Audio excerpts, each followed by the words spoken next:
Hello, welcome back. It is week 188 here on Out on That Line podcast. I'm Jeff with my co-hosts this week, my wicked sensitive crew. I've got Alex and Tanner here. We'll start with Alex, my co-host as always. How you doing this week? Slaunch, buddy. I'm doing great. How about you?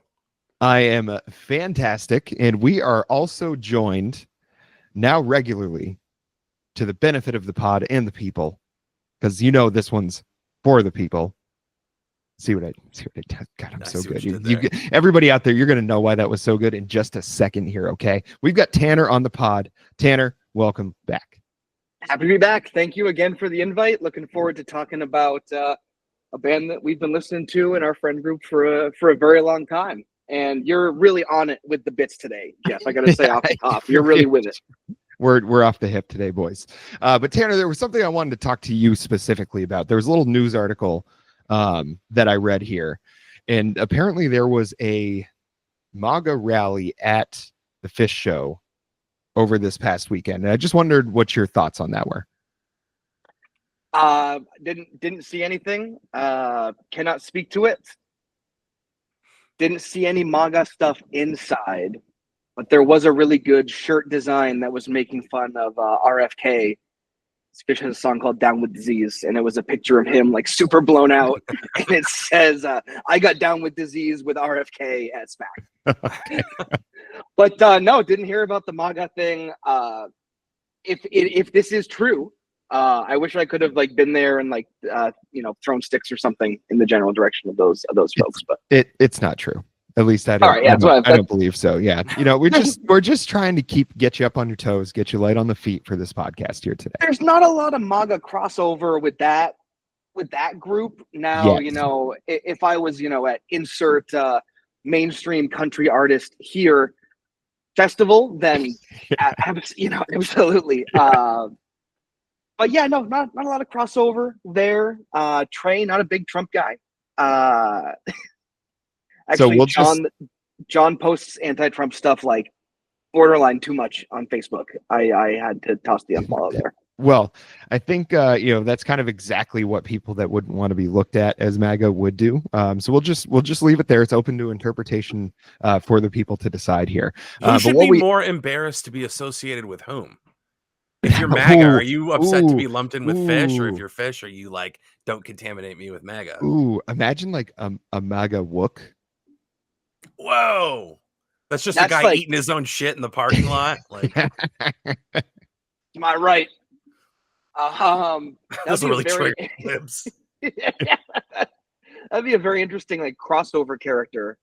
Yeah, that I would want to know what conspiracy theories really got that one to happen. I mean, I would have to assume if there are people out there like that, it would be the RFK or Tulsi. People that were like, I exist outside of political parties. I love these people, and then they become Trump. They're like, well, I guess I got the red hat now.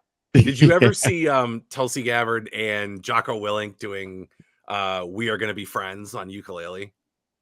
I can tell that we are gonna be friends. First of all, neither of them can sing. Second of all, what a dumb song. Third, they made me hate music. Just watching them do it, I was like, the irony of these people, and I promise all this is germane to the podcast. The irony of these people is they think they're punk rock. They think they're cool as shit. And the best you can do is Tulsi Gabbard and Jocko Willink. You have Mike Johnson going to cage fights, looking like he's about to be eaten alive by the fighters. Yeah, he's like the guy they shoved into the locker in high school. I don't get it, but we'll discuss as we go on with this podcast for reasons that will become clear. Yeah, I think Mike Johnson is what you get if the rumors about June Cleaver and Beaver Cleaver being true, the mom and the son there on that show, and everybody always thinking there was something nefarious going on there. I think Mike Johnson is the result of that in real life. I think that's what we're looking at there, allegedly. We just for the lawyers, allegedly. Yeah, thank God for our legal team here. Absolutely. That Line podcast couldn't do it. Crack squad. Call Rusty Valson Giacomo at 888. I'm pretty sure one of the Valse and Giacomos got me out of a speeding ticket one time when I was like 17. Hey, they're good for it. Yeah, so that was pretty neat. That was nice. But what do you say we talk a little bit about a band that we've all listened to for a long time, but I think that, yes, this is the first time we've done any sort of extended content about the Dropkick Murphys and their new album, For the People. I have seen a lot of videos online. Ken Casey, the lead singer of the, kind of, I guess they got kind of two lead singers, I suppose. But he's kind of the front man of the band, I would say. He's always the most outspoken.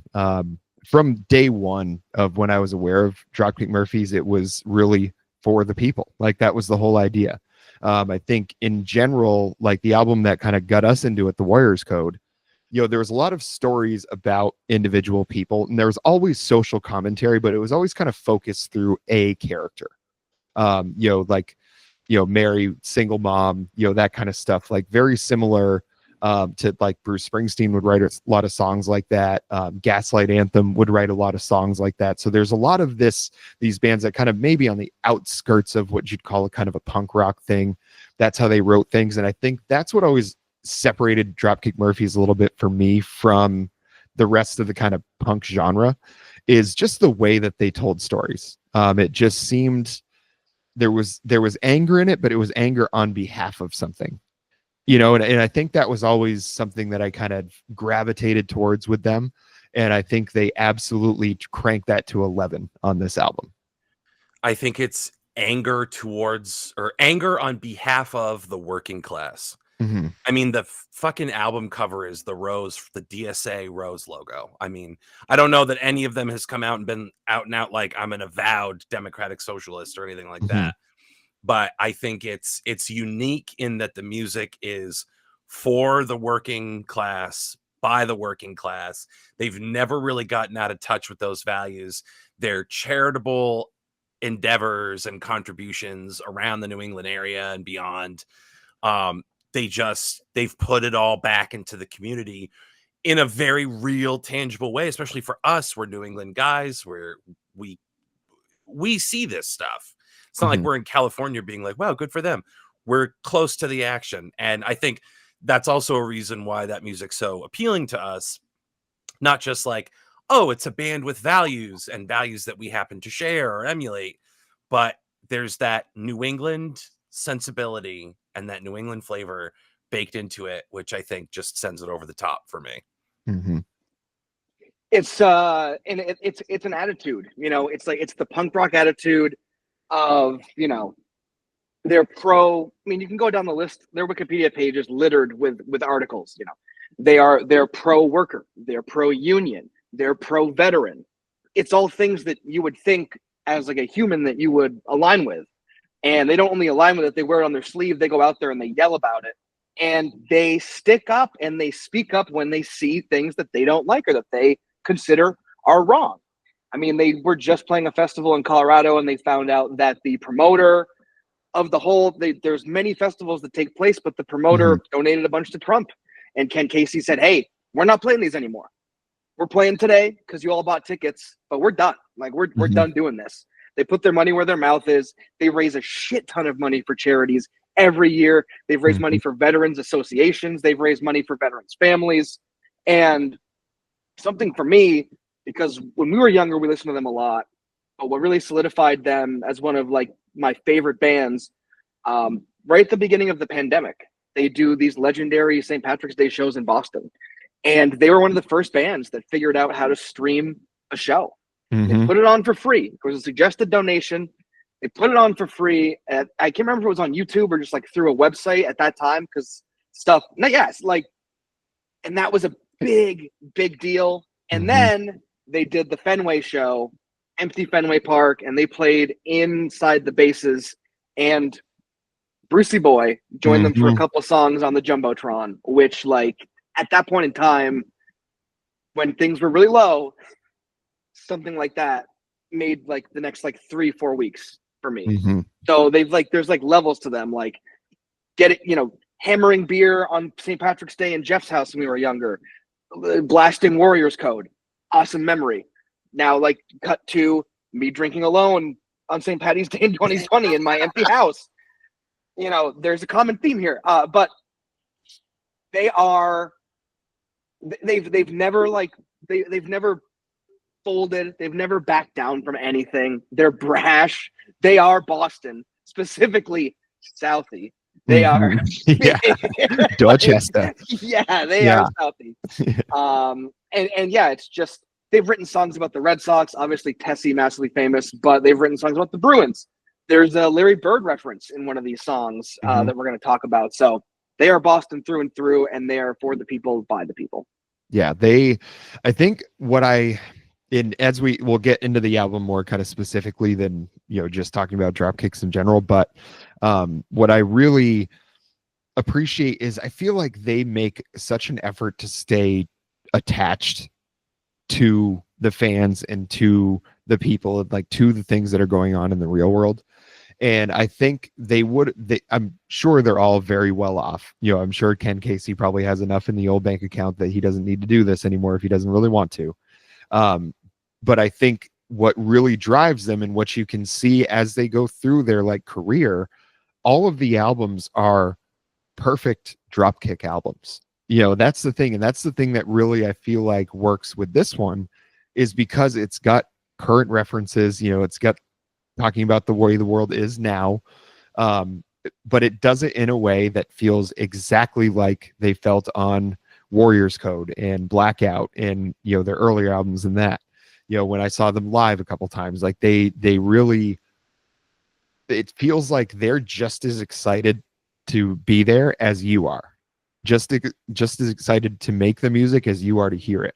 And I think when you have bands, and there's a lot of bands that do this, I'm not going to try to think of some off the top of my head now, but it's like you can tell when someone really loves what they do and really still has something to say and knows how to say it, versus somebody that's just knows that they're going to get albums sold regardless of what they put out.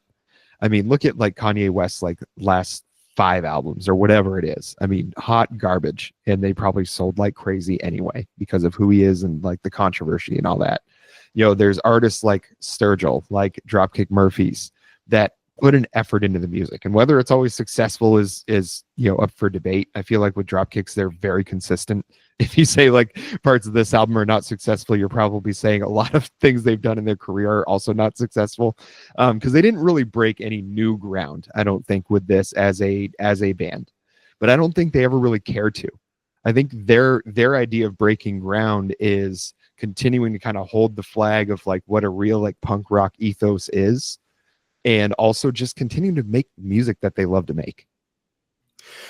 The consistency is key, absolutely, thematically, ideologically, and musically. It's one of those instances where you can't even call it a failure to reinvent yourself, but the decision not to go for endless reinventions, to remain committed to the type of music that you're making, which is explosive, unique within punk, like Celtic punk. I know some people are weirdly down on it. They're like, this just white people think it's a gimmick. Yeah, the gimmick. Yeah, there's a pretty incredible, I wouldn't say consensus, but small consensus almost online from people.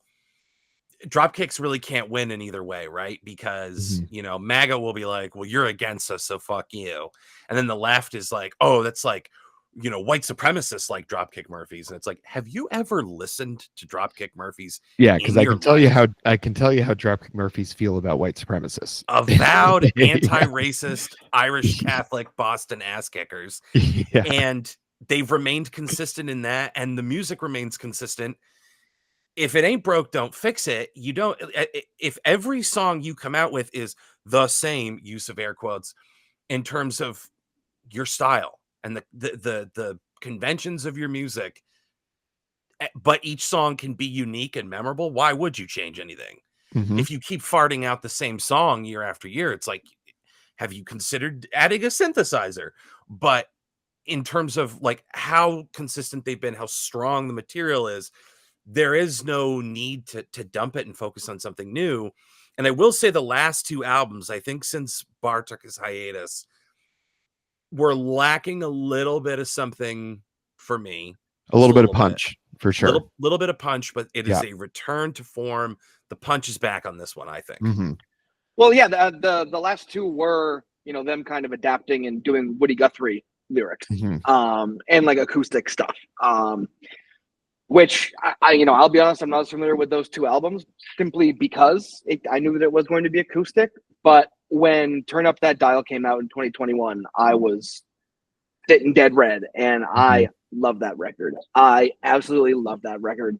I wouldn't even call it like a guilty pleasure. It's just like it kind of like flew under like a lot of the radar of, I guess, the general music scene, shall we say. And I feel like this record picks up right where Turn Up That Dial left off. Like the final second of the final song ends there, and this one just picks up. It just picks up the mantle. It takes the baton, and it goes right off the top into a rocker. And yeah, you guys want to get in? You guys want to get into it? Yeah, want to get into the nitty-gritty here? Get right into it. And I will say, going in as we go in here, I did find the production quality crisp, very, very good. You know, I felt like because they're a big band. There's what at any given time there's probably like 8 or 9 people that kind of play in the band, because they got mandolins, they've got violins, you know, they've got bagpipes sometimes, you know, they've got a lot of stuff going on. And everything comes through like very, very well. So clearly they've got that honed to a point, because it's been that way for a long time. I think another point I have about this album in particular is, you know, I was mentioning the storylines they used to go with, and a lot of it was, you know, social commentary, but through the eyes of a character, you know, telling a story that way. I think on this album, and I think they did it very well, they went straight into like, these are protest songs. You know, these are not like he's got their stories, like their classic kind of Dropkick songs on here for sure, but like about the guy from Pennywise, you know, that song is fantastic. Like if I was him, I'd be so happy to have a song like that about me. You know, like I feel like they got a little bit more broad viewed, still the same motivations and the same kind of, you know, topics of social commentary that they have always done. But I think it just feels like there's more of an edge to it this time. It just feels like there's a lot more behind it. Like there is some more conviction behind what they're saying. And that's why they were like, okay, let's zoom out, because we're pissed off enough to cover all of this. Well, and this is their 13th album.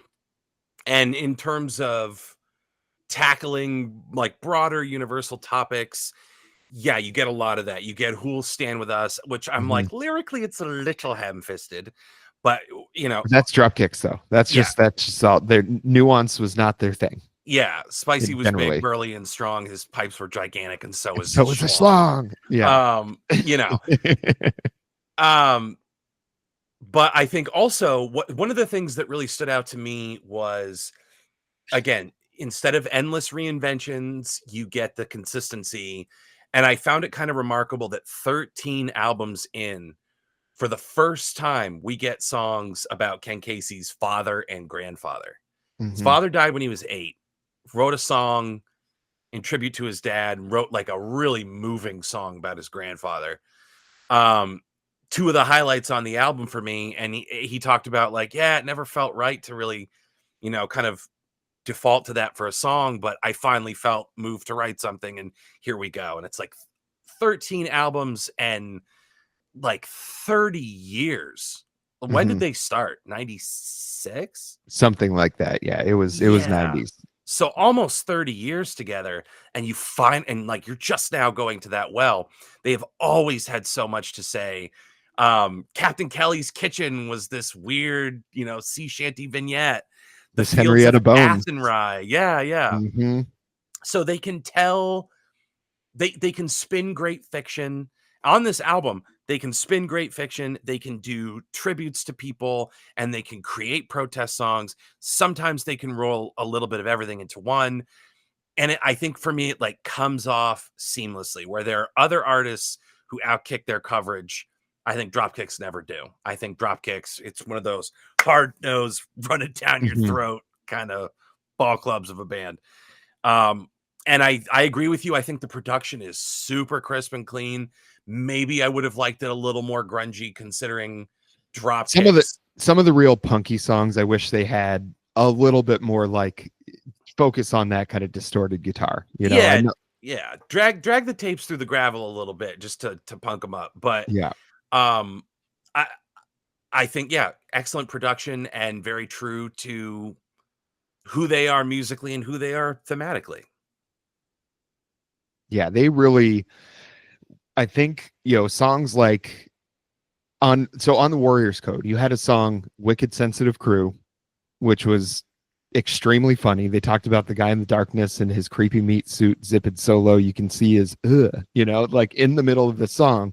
But that was also the song that they had. God, I'm gonna forget what the song, but the one he's like, "Oh, how do you do, young Willie McBride? Do you mind if I sit here down by your graveside?" What was the name of that song? Green Fields of France. Yes, the Greenfields, and Great those song. were like, that song makes me cry. Like, that song is so well written. That story is told so well, and it's, it has the social commentary through the lens of like specific people. It's kind of classic Dropkick. But those two songs are on the same album, and I get the same level of enjoyment out of both of them. One is completely ridiculous and off the wall, and the other one is as serious as a heart attack. And they do both things so well. They're also so good because like Greenfields of France is a cover of an old like folk singer guy. Fields of Athenry, Irish traditional. Like, they pluck older songs and they drop kickify them. Mm-hmm. They take an old song, the Old Triangle, and they just like turn it up to 11 and slap, and they slap bagpipes on it, and there's the guitars are loud, and like in that album, Warriors Code came out in 2005. Yeah. So we're 20 years. We're 20 years removed from that, and they're still putting out stuff that gets the three of us together on a Tuesday night and gets us amped up to talk about it. Yeah. And the message is still there. And there's one like cover on this album, everything else originals. And they, I don't know, like, they just rock. There was something about hitting play on the first listen and just like those first 10 seconds, and you're like, yep. Like, it's just like a warm you knew hug. exactly what you were going to get. Like, yep, there it is. I do not have to worry about how I'm going to spend the next however long it is, 40 something minutes. I'm unconcerned. I'm unconcerned. Like, this is gonna rule. And they dip into some more somber stuff. Chesterfield's an aftershave, the song about his grandfather, is great. And it does a great little convention that I love in songs where in the chorus he says, talking about like playing the grandfather this song. And if we could drive around and I'd play you this song, you'd probably say it's way too loud. And then the last chorus, I could play you this song, I know you'd say, I like it loud. Just like little tweaks, little things. Tweak. Yep. I hope I'd made you proud. Isn't that when, that's what we're all hoping for, right? Yeah. Yeah. And it's funny because you read through Dropkick lyrics and you're like, they're just very uncomplicated. I'll say that without saying something that someone will construe as negative, but there is so much like earnestness to them, which is how they work. This is not Dylan's Masters of War by any means, but there is zero chance that you can't understand exactly where he's coming from and what he's saying when he's singing these songs. I think I think the relationship they probably have with each other, it seems like they all have always gotten along really well, that they're friends before they're like bandmates, and it shows through in how they're able to play off of each other, and how is it Al Barr, right, is the other guy that does the singing, him and Ken Casey play off of each other, when they're singing, and in the way that it reminds me a lot, honestly, of when you watch like, rappers always have like the hype man on stage to like kind of join up with them on the end of each kind of lyrical line to give it some punch and stuff like that. It seems like they have that same ability, or like Public Enemy used to do, where they have that same ability to just like go back and forth, and it's so cohesive. It works so well, like every time that they do it. And I like that they really deploy that when they start getting things cooking. Like, because some of these songs just straight up rock. You were mentioning, the ones about his grandfather and his dad, not quite the speedier songs that we're used to, kind of more associate with Dropkicks, I think. But they get after it. on so many of these songs, and it's sometimes out of nowhere that it's like you almost know it's coming at this point with drop kicks, but it's still fun how they drop it on you. Well, and I love the way that they, as they say on Top Chef, transform the ingredients when it comes to something like School Days Are Over, which, you know, featuring Billy Bragg, protest musician, not to like That was pretty oversimplify cool. it. Yeah, that was pretty cool. Pretty awesome. And it's a cover of Ewan McCall, who was a labor activist and kind of an Irish, you know, Woody Guthrie type or Pete Seeger type. So to take that song with that guest feature and to turn at to, as Tanner would say, drop kickify it, for me, it solidifies this idea of them putting their money where their mouth is. Like this, more than a lot of albums we've talked about recently, it's difficult to talk about in the sense that the music is consistent. So what do you find new to say about it other than it's rock solid Celtic punk? And the sound hasn't changed, and the sound has just gotten better with time, like a fine wine. It, for me, like the thematic elements of it and kind of the lore behind it are interesting because I talked about it before. We've hit this weird cultural kind of Venn diagram where MAGA and the left kind of come together to go like, fuck dropkicks. It's weird. It's weird. I go down these like Reddit rabbit holes and I look for people, and like you have the reference to Adam Carolla and the big man. So the Adam Carolla subreddit is like, they're just Timu Pogues. They wish they were the Pogues. And then you have people like on the far left who are like, oh, it's like racially charged white supremacy music. And it's like, do you know the story of what happened that, for me, I think sums up what makes them so unique amongst a lot of artists who, performative or sincerely, take political stances in this day and age? The difference is the Dropkicks back it up. You can look at their record of charity and the things that they've said and they've done. They putting things back into the community. These guys are militantly political. Would you agree, Tanner? I would say so. Would you say militantly political? Yes, I would say militantly. And they back it up. And I love the story of they had a show and a dude showed up in a MAGA shirt and everyone was like booing the guy. And Ken Casey was like, here's the deal. When we sell our merchandise, it's 100% made in America. You can see it on the tag, and that's a guarantee. We, like, hardworking Americans made this merch, which is the thing you guys are always talking about. I want to know where your shirt came from. So if you're willing to bet it was made in America, make this bet with me. If I'm wrong, you get $100 and a Dropkick shirt. If I'm right, you got to give me that rad ass shirt. Sure enough, the guy looked at his tag, made in Venezuela. And he had to give the shirt up, and I think he got a Dropkick one in exchange. And then Ken Casey, instead of being like, fuck you, you piece of shit, get the fuck out of here, everyone kick his ass, let the guy off the hook. He was like, you played the game, and you're entitled to think whatever you want and say whatever you want, but just know that I'm going to have a reaction, that we're going to have a reaction. And it is literally all the music you are about to listen to. It is 13 albums worth of material coming at you. 2, 3, 4. Like, they back it up. I hate to tear someone else down to build them up because they don't need that. But we were talking about Laura Jane Grace and like the evolution through Against Me to now. And it's like Laura Jane Grace turned her back on a lot of the things that she purported to believe. And a lot of the thing, like, stopped standing by certain positions. And that's pretty fucking lame. And that's pretty disappointing considering how big Against Me is to our friend group. So it's the difference between someone who can speak angrily and loudly into a microphone and somebody who has actual conviction and isn't just there to make pronouncements and judgments, is there to have the conversation, but not even like let people off the hook. It's not like that Jubilee thing where, you know, the creepy vampire guy, the villain from Wild West, just showed up and like says some crazy shit. You're going to get your feet held to the fire. And I think that's part of what makes them so interesting, on top of the fact that they're just good old Boston boys and everybody thinks Boston boys are racists. So it's like they really subvert a lot of tropes and smash a lot of weird stereotypes in that end, you know? Yeah, Ken Casey for mayor. Ken Casey said he would wear the guy's shirt if it was made in America. He said, if that's made in America, I'll wear the MAGA shirt for the rest of the show. Wow. And then he was like, well, and they said, yeah, we'll do whatever you want. Wear the Talk MAGA about shirt, putting dye your money hair where your purple. mouth is. Yeah, dude, It's literally. like when Ortiz put on the Yankee hat in the ESPN commercial. that got snipped and turned into a meme. So, like, it was everywhere.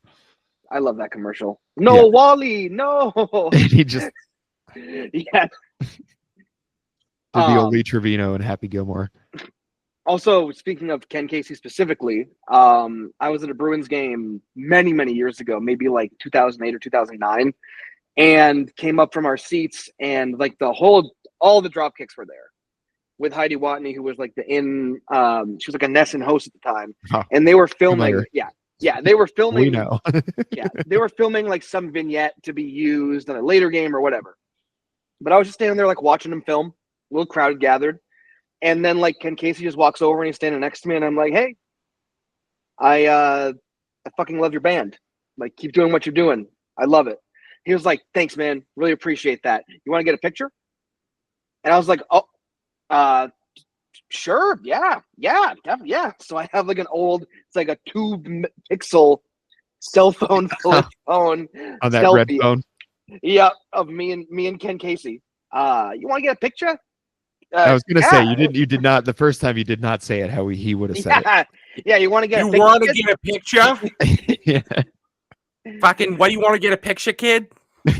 And like, not to, because I'm Jeff, big Yankees guy, obviously. Not to make this like a Red Sox thing, but like the song Tessie is Trash. fused with the Red Sox. Horrendous. Yeah, whatever.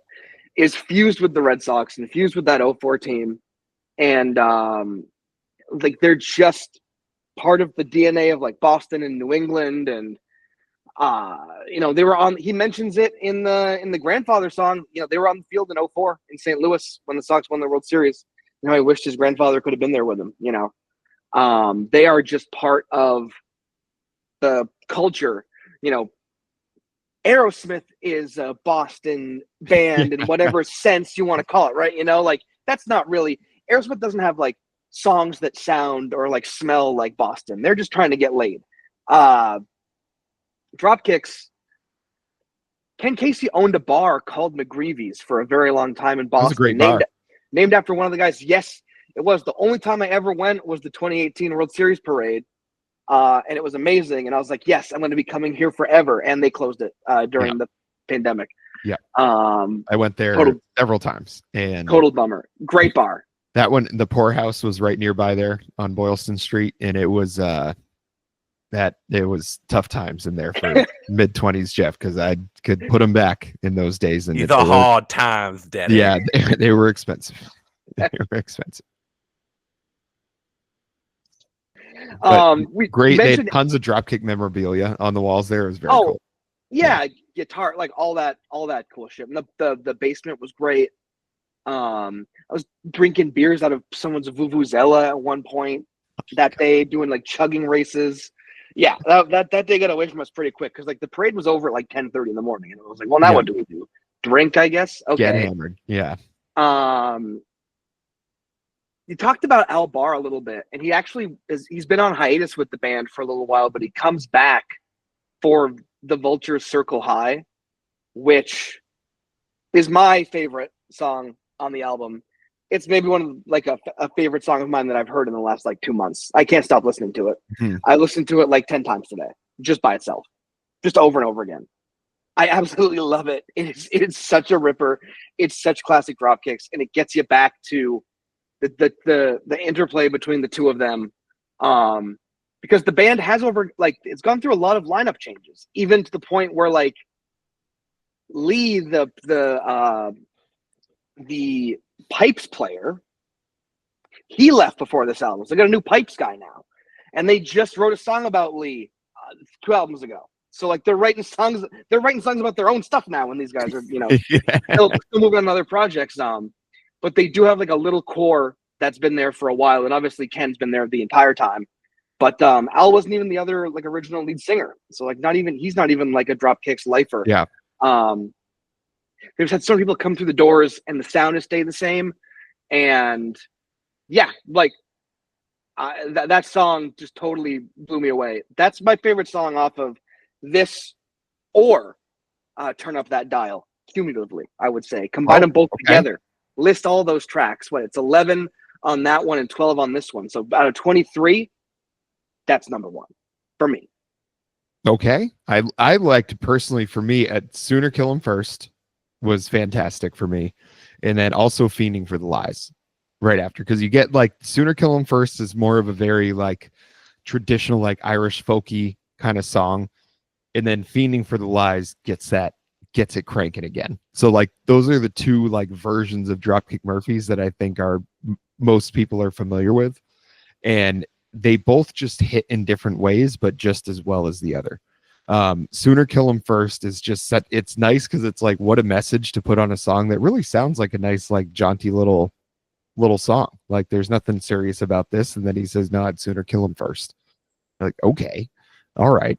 But then Fiending for the Lies is just such a raging indictment of our political atmosphere right now, and basically just straight up calling people out for, how do you believe this stuff? You must want this if you're willing to believe this. And I think that's where you can feel like just how vital they still are, 30 years later since their first album came out.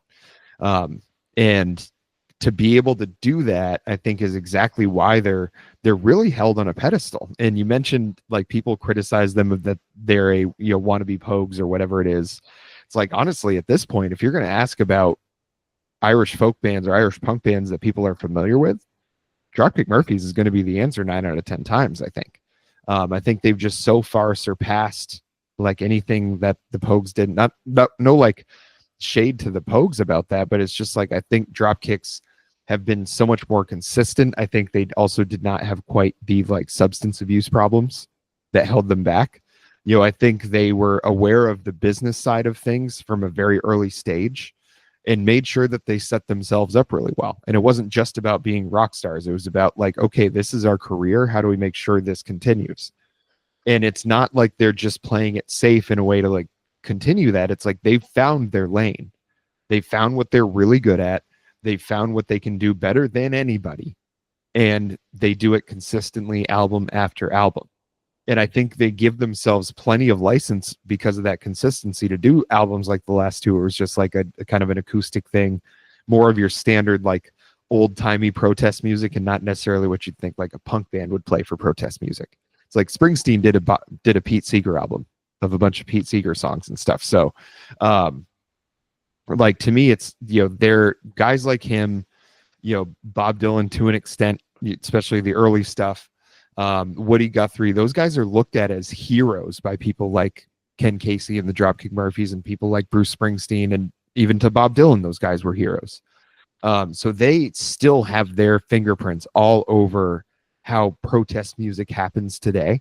And obviously there's a lot of different ways that it's gone. There's metal bands playing some great protest music. Country artists have played, like Tyler Childers did a protest album with Long Violent History, and has done some other protest songs here and there, especially on the last album. I think there's so much influence from that time period that the Dropkicks have been able to carve out their place in kind of music history. They're going to be looked at as a band for me.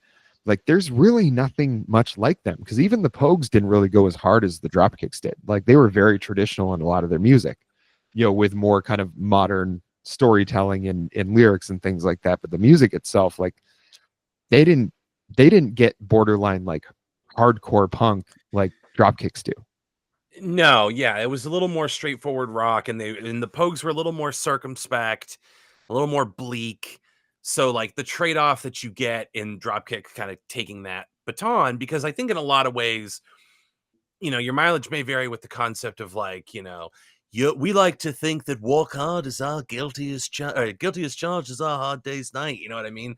Like not everything has to have an analog or necessarily, be compared to what came before. But I do certainly think you have to acknowledge that the Dropkick Murphys are building off of a lot of the sounds and traditions introduced by the Pogues and then taking it in their own direction, which again, there's class consciousness and social consciousness in both bands. But I think Like I said, Pogues were more circumspect, a little more down, even though when they like even being rocked up, you know, there's the creepy Christmas song and stuff like that. Mm-hmm. Can get very bleak, whereas Dropkick Murphys, I think, tell a lot of stories that celebrate people, celebrate the triumph of the human spirit, and you know, goofy songs for Spicy McHaggis and the lead singer of Pennywise, touching songs about, you know, Shane McGowan and you know, their grandfathers, and they really can do a lot of things. They've within a very specific genre, this Celtic punk, this sound that hasn't changed. They've found a way to do a lot of different things and cover a lot of ground as a band. And I think that kind of versatility within the genre and the sound that you've defined for yourself is like the sweet spot. The quality is there. There were no real lulls on this album for me at all. It was pretty much like a straight shot 43 minutes and change of just great song after great song after great song for a bunch of 54-year-old Southie guys on their 13th album to still be this consistent and not have missed a beat. It's pretty much all you can ask for. Like we can't undersell how much the Warriors Code meant to this friend group. We're talking about all these songs. I'm hearing all these. In the female prison, there are 70 women, and I wish to God it was with them that I did dwell. Just remembering going on car rides and Sunshine Highway. Yeah, I mean, come on. Everyone's screaming all the words. It's a feeling that like few bands can give you, let alone multiple people. It's kind of like a great thing our friend group has had. So I think for all those reasons, this one for me would be a buy it. Buy it for me as well. It's a fantastic album. I say buy it. And there's also a caveat that when you buy it, the physical album is going to have bonus tracks. There's a bunch of extra songs they're going to put on that thing. So yes, that's very true. That like is First Class Loser going to be on there? Are they adding that one as a bonus track? I don't believe so. Because that song, I think they just came out with that. It's about, you know, certain president that we have right now. Big Daddy. Yeah, and it is. If you haven't heard First Class Loser, it's fantastic. They played it at Warped Tour, and they put up on the big screen behind them just a bunch of videos and pictures of him with Epstein. Phenomenal. Yeah, and him trying to drink water, how he does the like. Yeah. Oh, feet hands. Yeah, and one quick note. We talk about like the lyrics and everything, how it doesn't like reinvent the wheel. But there's little things in there. In the tribute to Shane, "Piss Off You Wanker, You Signed on My Soul." He signed Ken Casey's record "Piss Off You Wanker" when he got it signed by him. That was just pulled right out of his life. Yeah. And then one little thing, you were talking about "Sooner Kill Him First." That's the song where he sneaks into the garden to see Bird play one last time. And then he meets a gal at McGann's who knew me way back when. I love stuff like that. I love lines like that. And McGann's, of course, is a real place. Yes, it's an Irish bar. Yes, your shoes probably stick to the floor the second you walk in there. But these are the kind of places that the Dropkick Murphys inhabit, and they inhabit in like my mind.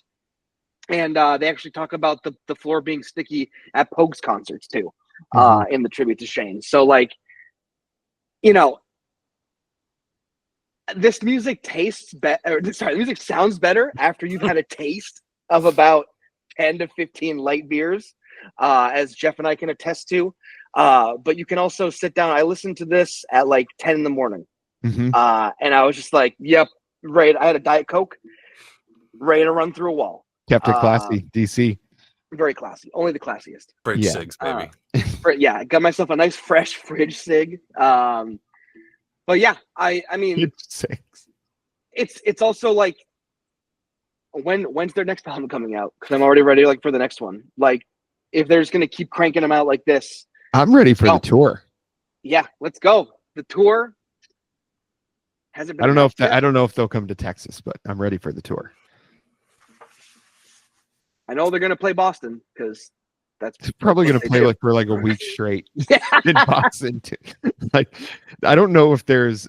I mean, they could easily sell out TD Garden if they wanted to. Yeah, but they love playing like House of Blues. They do Yeah. House of Blues for like 5 days.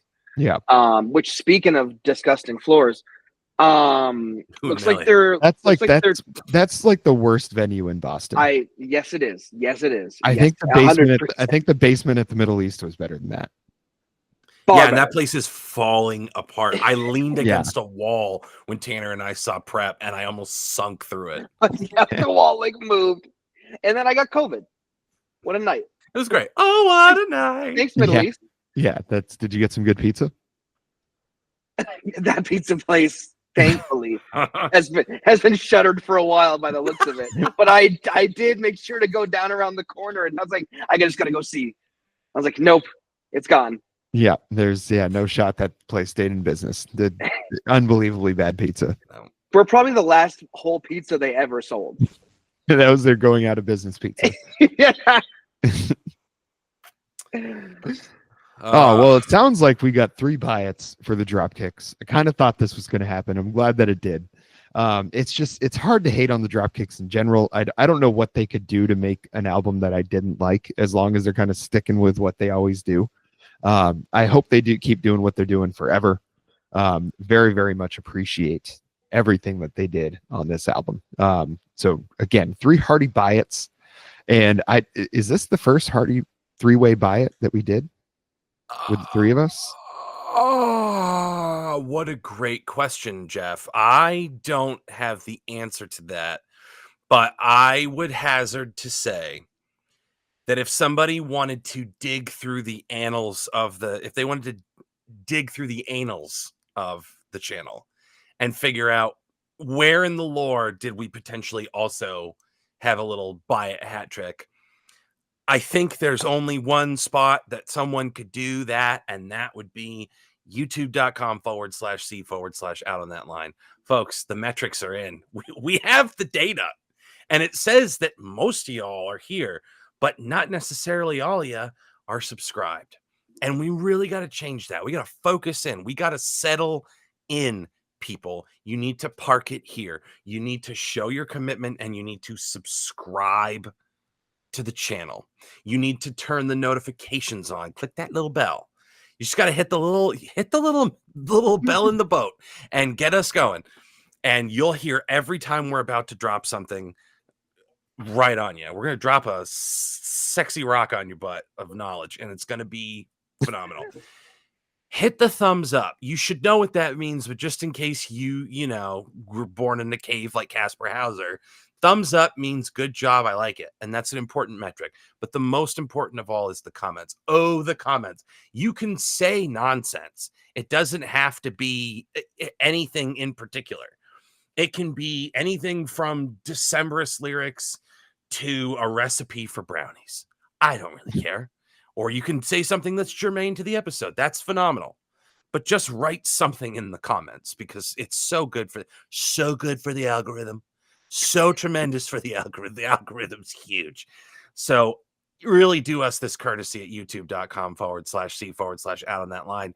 We've got a lot of treats on there, folks, and we don't want you to miss out. So join us today.